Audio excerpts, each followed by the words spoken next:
اب خلیل و ذبیح کے درمیان جو گفتگو ہوتی ہے قرآن مقدس میں وہ کس انداز میں بیان کیا گیا ہے؟ قرآن مجید کے اندر آیا فلما بلغ معه السعی قال یا بنی انی ارى فی المنام انی اذبحک فانظر ماذا ترى قال یا ابت افعل ما تؤمر ستجدنی ان شاء اللہ من الصابرین۔ اللہ اکبر کبیرہ۔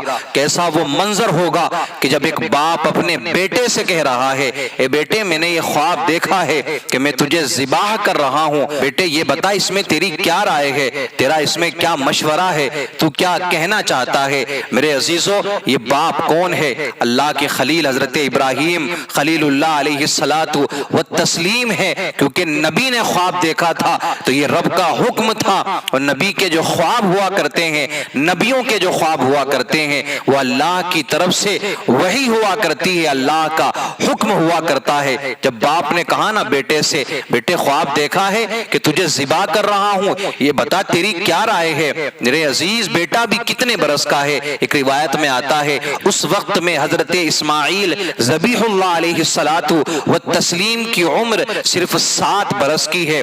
آؤ اگر آج کے بیٹے سے کوئی تھوڑی سی سخت بات کہہ دی جائے نا تو بیٹے نہ جانے کیا کیا اپنے باپ کو کہہ دیا کرتے ہیں، لیکن باپ بھی اللہ کا خلیل ہے اور بیٹے کا بھی کوئی جواب نہیں ہے۔ بیٹے نے یہ نہیں کہا ابا جان آپ یہ کیا کہہ رہے ہیں، ایک خواب کی بنیاد پر آپ مجھے ذبح کر دیں گے، ایک خواب دیکھنے کی بنیاد پر آپ مجھے قربان کر دیں گے۔ بیٹے نے یہ نہیں کہا، بیٹے نے کہا ابا جان اگر آپ نے خواب دیکھا ہے قال یا ابت افعل ما تؤمر ستجدنی ان شاء اللہ من الصابرین، یہ اللہ کا حکم ہے، آپ کو رب کریم نے جو حکم دیا ہے آپ اس حکم کو پورا کریں، اور یہ نہ سوچنا کہ بیٹا گھبرا جائے گا، بیٹا پیچھے ہٹ جائے گا، بیٹا بھاگ جائے گا، نہیں ستجدنی انشاءاللہ من الصابرین، جب آپ ایسا کریں گے تو انشاءاللہ العزیز آپ مجھے صبر کرنے والا پائیں گے۔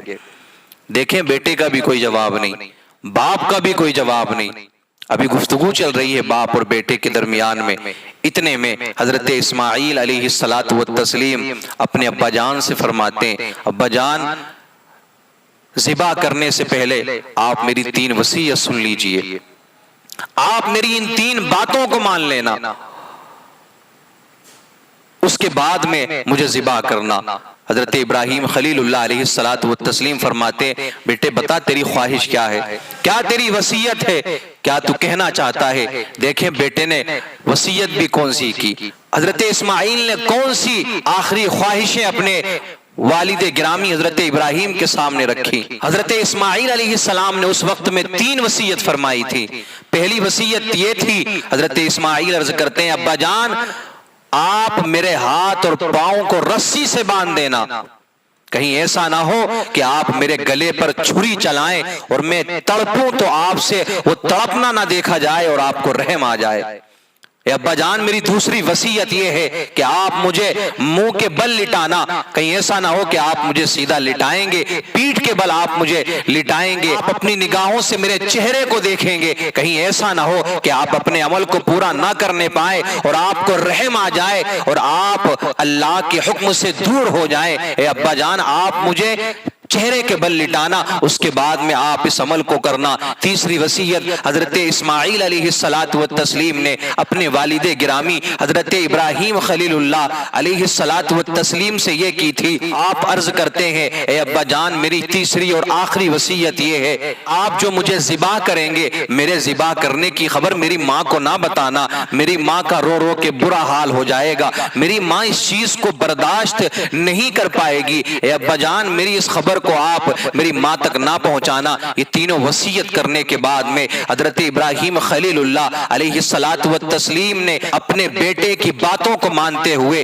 حضرت اسماعیل کے ہاتھ اور پیر کو باندھ دیا۔ اس کے بعد میں آپ نے منہ کے بل حضرت اسماعیل کو لٹایا۔ اب آگے کا کیا منظر ہے، زمین و آسمان اس منظر کو دیکھ رہے ہیں، سارے فرشتے اس منظر کو ملاحظہ کر رہے ہیں، کیونکہ فرشتوں نے کہا تھا نا مولا تو نے بیٹا دیا ہے ابراہیم کو، دیکھ ابراہیم ابراہیم کے دل میں تیری محبت کے علاوہ اپنے بیٹے اسماعیل کی بھی محبت آ گئی ہے۔ تو اللہ نے فرمایا تھا اے فرشتوں میں اپنے خلیل ابراہیم کا امتحان لوں گا، اس وقت میں تم دیکھ لینا کہ میرا ابراہیم کس سے زیادہ پیار کرتا ہے، کس سے زیادہ محبت کرتا ہے۔ لٹا دیا گیا، باندھ دیا گیا۔ اب حضرت ابراہیم خلیل اللہ علیہ الصلاۃ والتسلیم چھری لیتے ہیں، اپنے بیٹے کی گردن پر چلانا شروع کرتے ہیں۔ اتنی تیز چھری ہے، اپنے بیٹے کی گردن پر چھری چلانا شروع کیا، لیکن چھری ہے کہ چلنے کا نام نہیں لے رہی ہے۔ حضرت ابراہیم خلیل اللہ علیہ الصلاۃ والتسلیم پھر دوبارہ کوشش کرتے ہیں،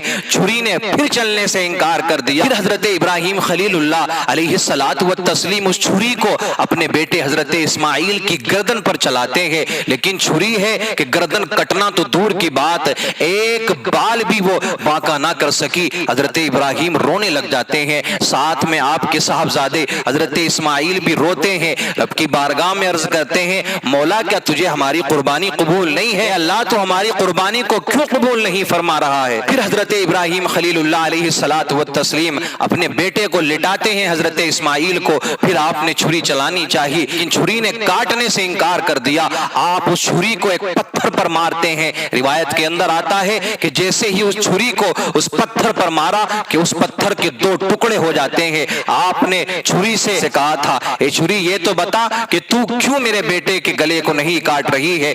تو نے پتھر کے دو ٹکڑے کر دیے لیکن یہ نرم و نازک گلا تجھ سے نہیں کٹتا ہے۔ اب میرے عزیزو چھری نے زبان حال سے کہا تھا اللہ کے خلیل ابراہیم جب آپ کو نارے نمرود میں ڈالا جا رہا تھا اس وقت آپ مجھے بتائیں کہ آپ کو آگ نے کیوں نہیں جلایا تھا؟ حضرت ابراہیم خلیل اللہ علیہ الصلاۃ والتسلیم فرماتے ہیں کہ اللہ کا حکم تھا اس لیے آگ نے مجھے نہیں جلایا۔ تو چھری نے کہا تھا زبان حال سے اے اللہ کے خلیل ابراہیم اس وقت اللہ نے آگ کو حکم دیا تھا صرف ایک مرتبہ تو اس نے آپ کو نہیں جلایا تھا، اس وقت مجھے 70 مرتبہ حکم دیا ہے کہ اے چھری اسماعیل کے گلے پر نہ چل جانا۔ اب مجھے بتائیں کہ میں اللہ کی مانوں یا اللہ کے خلیل کی مانوں؟ فرشتے حضرت ابراہیم کے اس جذبے کو دیکھ کر کے اٹھے تھے، بے شک حضرت ابراہیم اللہ کے خلیل اور اللہ کے دوست ہیں۔ میرے عزیزوں جو جتنا بڑا ہوتا ہے نا اس کے امتحان بھی پھر اسی طرح کے ہوتے ہیں۔ آج تو اگر تھوڑی سی کوئی پریشانی آ جائے تو لوگ اپنی زبان سے نہ جانے کیسے کیسے جملے نکال دیا کرتے ہیں، ناشکری کے جملے استعمال کرتے ہیں۔ ہو سکتا ہے کہ وہ امتحان کا بھی معاملہ ہو، اور اللہ اکبر کبیرہ خاص طور سے ہمارے معاشرے کی خواتین ہماری مائیں بہنیں اس چیز میں زیادہ ملوث ہیں۔ تھوڑی سی پریشانی آ جائے بیماری کا معاملہ ہو تو معاذ اللہ اس طریقے کے جملے ہوتے ہیں کہ اللہ کو کیا ہمارا ہی گھر مل گیا ہے بیماری اتارنے کے لیے، مصیبتیں اتارنے کے لیے؟ ایسے جملے استعمال نہ کریں۔ ہو سکتا ہے کہ اس پریشانی کی وجہ سے آپ کے گناہ کم ہو رہے ہوں یا اللہ آپ کا امتحان لے رہا ہو۔ اور میرے عزیزو ولایت کا جو منصب ملتا ہے، اللہ کا محبوب بندہ کوئی ایسے نہیں بن جاتا بلکہ اسے بڑی پریشانیوں سے گزرنا پڑتا ہے۔ جب وہ سارے امتحان میں کامیاب ہو جاتا ہے پھر اللہ رب العزت کا وہ قریبی بن جاتا ہے، اللہ کا وہ محبوب بندہ بن جایا کرتا ہے۔ اللہ کو اپنے خلیل حضرت ابراہیم کی یہ ادا اتنی پسند آئی کہ رب کریم نے حضرت جبرائیل کو حکم دیا اے جبرائیل جنت سے ایک مینڈا لے کر کے جاؤ اور اسماعیل کو ہٹا کر کے اس کو وہاں لیٹا دو۔ اللہ کا حکم پاتے ہی حضرت جبرائیل علیہ السلام ایک جنت سے دمبا لیتے ہیں اور بہت تیزی کے ساتھ میں آتے ہیں، حضرت اسماعیل کو ہٹایا۔ آپ کے ہاتھ پاؤں کھولنے کے بعد میں حضرت اسماعیل بھی سائڈ سے کھڑے ہو جاتے ہیں۔ پھر حضرت ابراہیم نے جب چھری چلائی تو چھری چل جاتی ہے اور وہ جنت کا دمبا ذبح ہو جاتا ہے۔ جب حضرت ابراہیم نے اپنی آنکھوں کی پٹی کھولی تو آپ نے کیا دیکھا کہ آپ کے بیٹے تو قریب میں کھڑے ہو کر کے مسکرا رہے ہیں حضرت اسماعیل، اور جو ذبح ہوا ہے وہ ایک دمبا ذبح ہو گیا ہے۔ اس وقت حضرت جبرائیل نے اللہ اکبر کا نعرہ بلند کیا، حضرت اسماعیل نے لا الہ الا اللہ کہا اور حضرت ابراہیم خلیل اللہ علیہ الصلاۃ والتسلیم کی زبان سے وللہ الحمد نکلا۔ پھر صدا آتی ہے ابراہیم ہم نے تیرے اس عمل کو قبول کر لیا ہے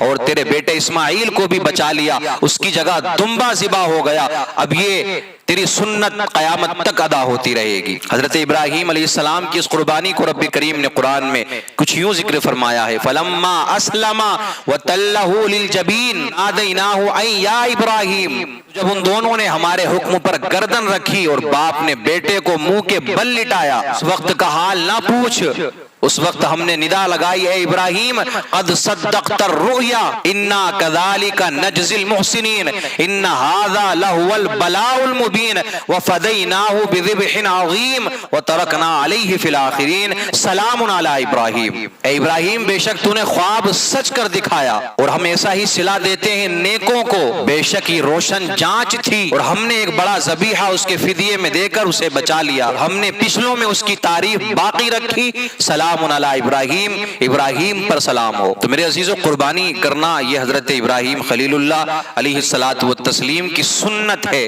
اور آپ اس سنت کو جب ادا کریں آپ کی نیت بھی صاف ہونا چاہیے، مقصد یہ نہ ہو کہ آپ نام و نمود کے لیے اس کام کو کریں۔ بہت سے لوگ اس مزاج کے ہوتے ہیں نا کہ ہاں ہم جانور اتنے کا لے کر کے آئیں گے یا اتنا مہنگا ہم نے جانور خریدا ہے، مقصد ان کا یہ ہوتا ہے کہ لوگ انہیں مالدار کہیں، ان کی تعریف کریں کہ دیکھیں فلاں انسان تو اتنا مہنگا جانور لے کر کے آیا ہے۔ تو آپ اور ہم اگر اس عمل کو کر رہے ہیں تو صرف اس نیت سے کریں کہ ہاں یہ حضرت ابراہیم کی ہم سنت ادا کر رہے ہیں، رب کا حکم ہے یہ، اس لیے ہم اس عمل کو کر رہے ہیں، دنیا والے کچھ بھی کہیں لیکن اللہ اور اس کے رسول کی رضا کے لیے ہم یہ عمل کر رہے ہیں، اسی وقت آپ کی قربانی قبول ہوگی، ورنہ اس طریقے سے پیسے ڈالنے سے کوئی فائدہ نہیں ہے۔ اگر آپ دنیا میں نام و نمود کے لیے اس کام کو کر رہے ہیں، ریاکاری اگر آپ کے دل میں موجود ہے تو ایسی قربانی سے کوئی فائدہ نہیں ہے۔ رب کے لیے، اللہ کی رضا کے لیے اور اس کے رسول کی رضا کے لیے اس کام کو کریں، اور صرف یہی عمل نہیں